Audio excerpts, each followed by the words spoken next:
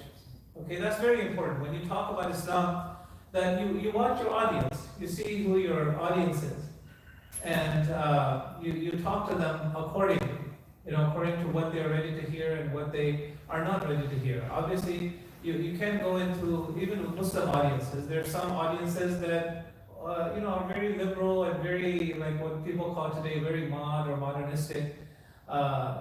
So those people, you can't talk to them about the Quran and the Sunnah of the Prophet sallallahu alaihi wasallam. You can mention it, you should definitely mention it so they're aware of it, but you cannot talk at length about it because they don't want to hear it. But you have to return them back to Allah. That you have to talk about. And then once they appreciate Allah subhanahu wa ta'ala, then they will begin to appreciate the words of Allah subhanahu wa ta'ala as given to us through revelation. And the meanings of it, like the Quran and the Sunnah of the Prophet sallallahu alaihi wasallam. If you're speaking obviously in a non-Muslim gathering, you can't say certain things. Not because you don't want to, not because you're hiding the truth, but you want to try to bring the people along. But that doesn't mean that you should compromise. Like, you find a lot of Muslims, for example, even when they're speaking in non-Muslim gatherings, they won't use the word Allah. Why not? Why are we shy about it? They used to use it. They still use it. Why do you have to always use God? God is not the translation of the word Allah. Because in Arabic we have, one of the names of Allah is Al-Ilah. That is God. That means God. Allah encompasses all the names that we know. Allah is a short way of saying all the names of Allah subhanahu wa ta'ala. Allah is His proper name.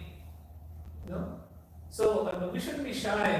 Even if we're a non-Muslim gathering, of saying Islam, or sometimes the non-Muslims, when you speak to them, they will say, "Oh, you don't mean Islam, you mean Mohammedanism." No. I'm talking about Islam, the same religion Jesus brought, same religion that all the other prophets brought. Don't be shy, even if you're but be respectful. Understand that they have certain questions because of the way that their minds have been shaped by the media. So the audience is very important, and then the purpose. What's your number one purpose in communicating the message of Islam, sharing Islam? For them to get to know Allah and the responsibility towards Allah subhanahu wa ta'ala. Allah has created you. Allah has given you so much. Both of us are standing here right now because Allah ordained for us, decreed for us to be here. Not to be shy about those things. And then using the appropriate language. So we talked about this a little bit, and to use the appropriate language. Like, for example, a lot of us we become very shy when it comes to answering questions about hijab. I mean, subhanAllah, I don't know if you saw, many of you saw this video that some of the brothers sent me, and I think we forwarded it to many people here, the sisters and brothers. In the 1800s, late 1800s, did you all see this? You know, they show, the video shows that the British women, they were wearing like hijab, non-Muslims, and some of them niqab also. You know, they had pictures of that. You know, because this was the culture before. It's just that the Muslims maintained it, the others did not maintain it. You know, because they changed their religion. So, I mean, the rights that Islam has and has given to the women, nobody else has given. Because it's not that man gave them that right, it's because Allah gave them those rights. That's why they have all the rights. But when in man-made systems, they take away the rights. But in a divine system like Islam, they have all the rights. So, I mean, for example, when it comes to owning a business, the women in the West did not have the right to own a business until the 1930s. Hardly 80 years ago, 90 years ago. And in England and Europe, they had got that right in the 1890s, and so on. Whereas Khadija, radiallahu anha, you know about her story. She's a businesswoman, radiallahu anha.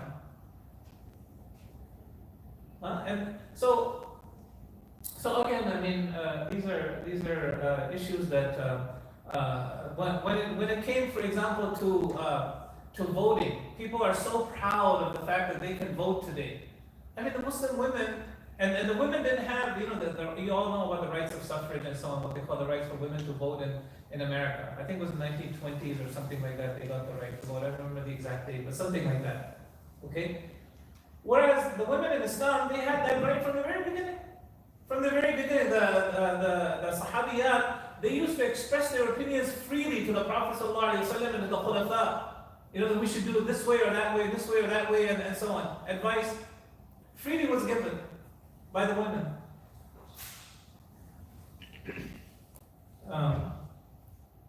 So anyway, the appropriate language, and then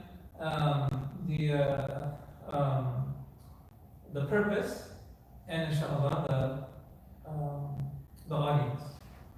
These are all factors when you're communicating, sharing the message of Islam. The last thing, demonstrate professionalism through collaboration with the others. Okay, so professionalism in da'wah, like, you know, when you're communicating the message of Islam, it should be done in a professional way, meaning that you should be on time if you're, you know, on time, and you know, make the presentation such that it's palatable for the people, so they get the message and so on, and to collaborate with each other, you know, to work together. That in itself is a big da'wah. If we can just work together. Often, Muslims, even in front of non-Muslims, they begin to disagree. They begin to have differences of opinion and disagreements in front of the non-Muslim. That should never be the case. If you really want to share the message of Islam, you want to show people the great unity, the brotherhood in Islam that is not felt or tasted anywhere else.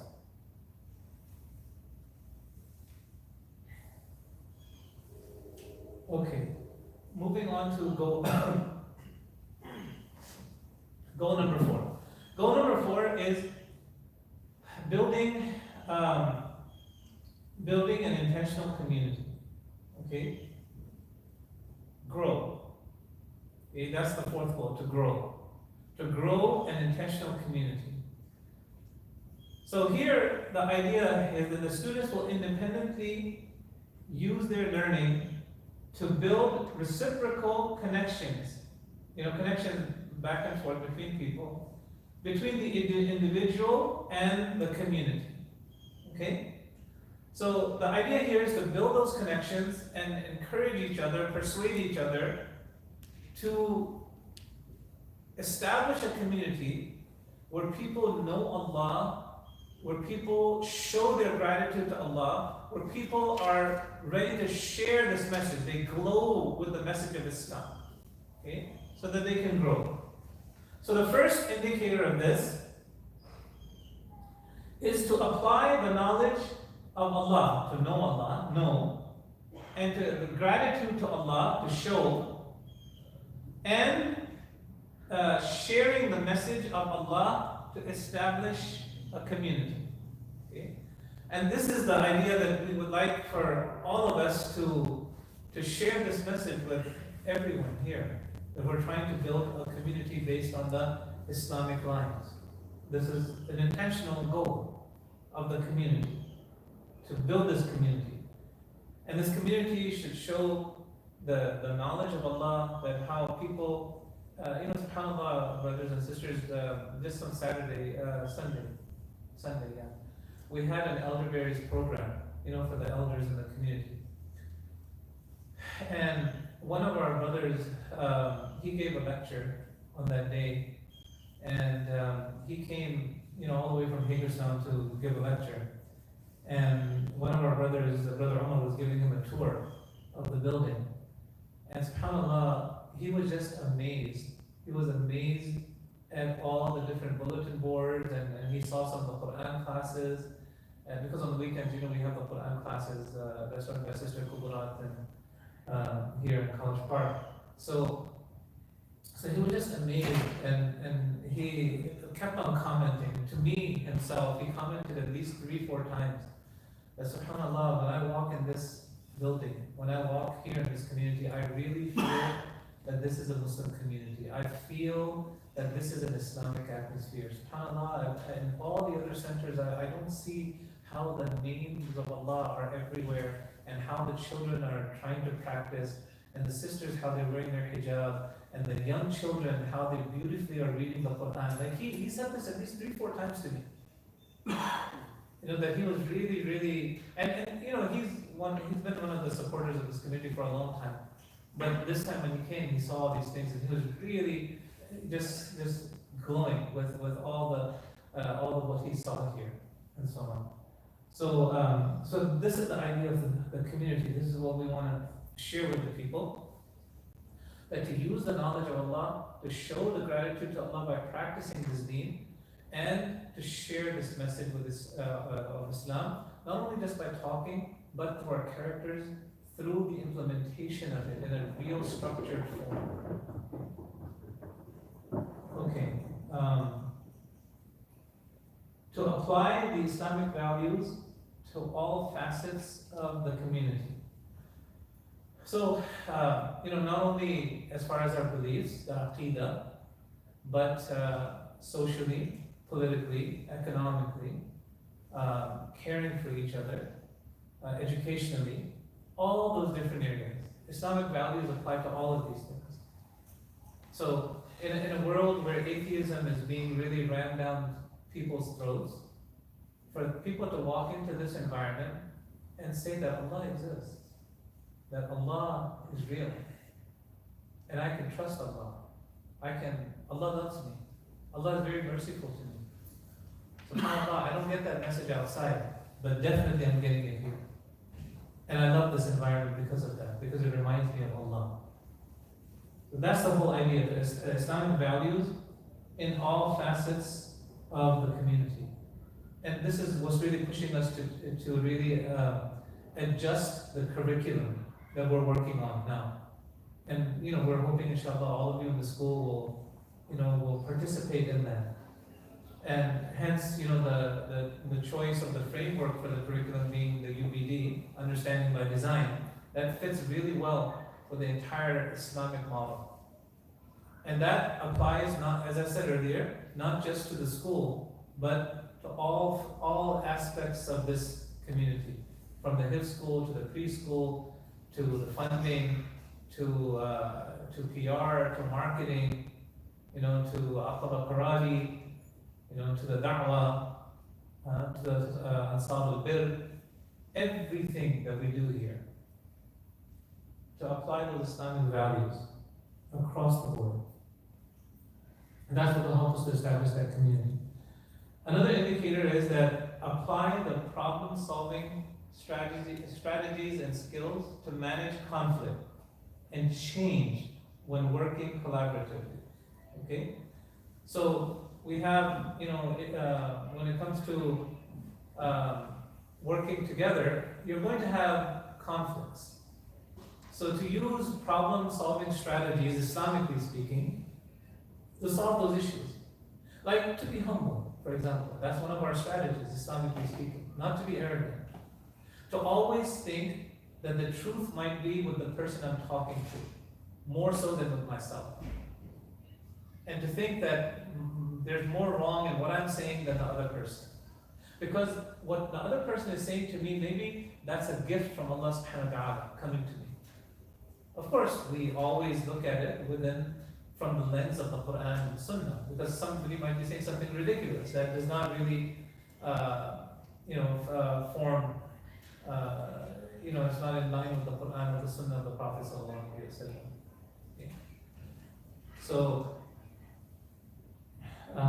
and then when it comes to change, to manage the change, often we become too comfortable in just our comfort zone, and we don't want to change.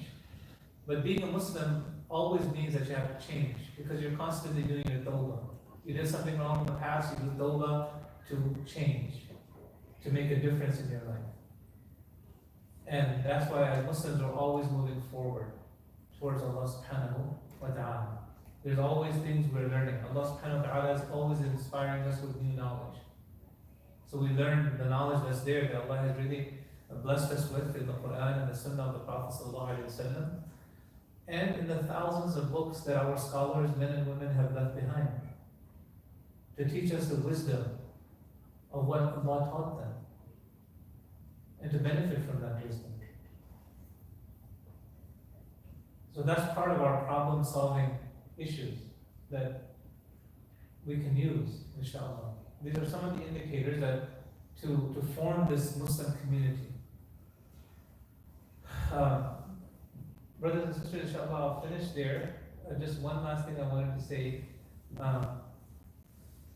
SubhanAllah, you read in the Quran and you read in the Sunnah of the Prophet sallallahu alaihi wasallam, and these goals that you see, these four goals, to know Allah, to show the gratitude towards Allah subhanahu wa ta'ala in all our ibadah, everything that we do, to become the best servant of Allah, to glow with the message of this deen, to give da'wah, and then to grow a Muslim community, to live within a Muslim community. These are all values that you will see emphasized over and over and over and over again in the Quran and the Sunnah of the Prophet sallallahu alaihi wasallam. This is not just something like some people might say is the dream of one person. No, it's not like that. This is what's there in the Quran and the Sunnah of the Prophet sallallahu alaihi wasallam. And if I invite you really, that if you think that what I'm saying is something wrong, then please correct me. And I'm saying that in the most sincere way. Correct me and share with me another way that is more effective than this. Okay? Because those of us who are on the shura and their wives, we really want to go for the heart of this deen and to emphasize the heart of this deen, so people will understand, inshallah. So, in a hadith, Rasul sallallahu alaihi wasallam one time came up to the leader of the Sahaba and he said that, Ala ukhbirukum bil mu'min. Shall I not tell you who is the believer? Who is the believer? So the Sahaba said, Bala ya Rasulullah, of course, O Messenger of Allah, tell us. And so he said,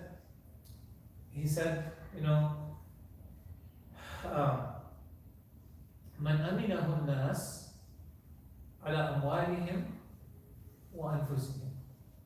He said, the believer is the person from whom other people's wealth or property and their lives are safe and secure. That's the believer. But the interesting thing in this hadith is that he didn't stop there. He went on.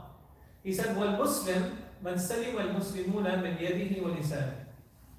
And a Muslim is one. We talked about a mu'min, right? That he talked about a mu'min. Then I talk about a Muslim.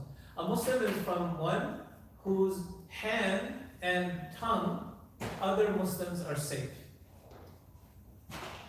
They don't have to fear abuse in any way, physically or verbally. And he went on. He said, وَالْمُجَاهِدْ مَنْ جَاهَدَ نَفْسَهُ عَلَى طَاعَةِ اللَّهِ. The mujahid, the one who wages jihad, is the one who wages jihad, the struggle against himself in the obedience of Allah subhanahu wa ta'ala. That's the mujahid. And he goes on. وَالْمُهَاجِرْ مَنْ هَجَرَ الْخَطَايَا وَالذُّنُوبِ. And the muhajir, the one who does hijrah, is the one who does hijrah from the bad deeds. Irresponsible acts or bad things that he does towards the people, وَالذُّنُوبِ, and his sins towards Allah subhanahu wa ta'ala. So these are the four categories of your relationship with Allah subhanahu wa ta'ala. And all four of those, they fit in within the community model. Because that's what you're trying to do, basically. You want to show people that look how good it is to live within a Muslim community where all the people's property is safe. People can leave their cars open, they can leave their keys in their car, they can leave their front doors open. You don't have to worry about robbery, you don't have to worry about drugs and so on. People are safe, Muslims and non-Muslims. And people can know that, look, these are Muslims. These are Muslims. So you don't have to worry about terrorism or violence or people or spousal abuse or children's abuse or any of those things. You don't have to worry about those crimes. You're living in a Muslim community. Come on. In the past, by the way, the non-Muslims, they used to move close to the Muslims or in the Muslim community. And because if a certain scholar moved into a community, everybody would, even the non-Muslims, they would want to move close to the Muslim scholar. Why? Because they were looking at it not only from a safety perspective, but in addition to that, they felt that their property values would go up. Their property values would go up because they were living around Muslims. This is how it used to be. And the mujahid is the one who's working hard, struggling against his nafs to obey Allah subhanahu wa ta'ala. Of course, jihad is in many different dimensions, but Rasulullah sallallahu alaihi wasallam is mentioning this dimension here. The purification of the soul. And that's what the Muslim community is striving to do. Encouraging everyone to purify themselves.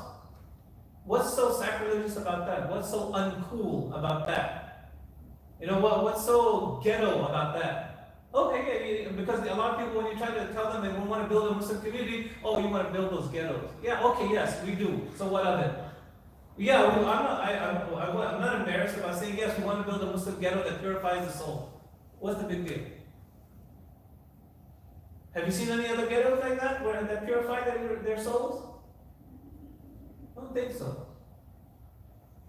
So, and then, like muhajir, one who leaves the sinning, towards Allah and towards other human beings. That's the whole point of doing hijrah. So you do hijrah from the non-Muslim community to the Muslim community.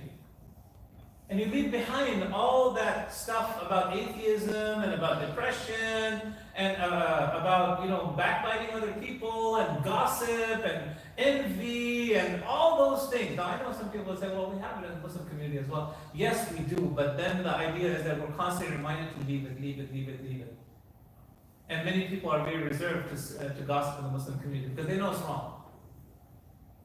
So inshallah, these are the goals. We've covered them briefly and the indicators. And inshallah, if you have anything else that you feel that we should have, and the reason we're covering them with you is inshallah we want your input, because this matter of Islam is shura among all of us.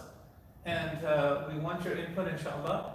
And based on your input or lack thereof, this is going to be going everywhere in the hallways here. It's going to go on our emails. It's going to go everywhere. This is going to be everywhere. Okay? So that's why we're asking you, inshallah, whatever you can do to advise us, inshallah, if there's any advice that you have. Okay, here we go. So this is the summary of it all. Connecting the dots, knowing, gratitude, sharing, and building. Okay? Alright, inshallah, I'll finish with that. It's 4:40. Okay. سبحانك اللهم وبحمدك أشهد أن لا إله إلا أنت أستغفرك وأتوب إليك. السلام عليكم ورحمة الله وبركاته.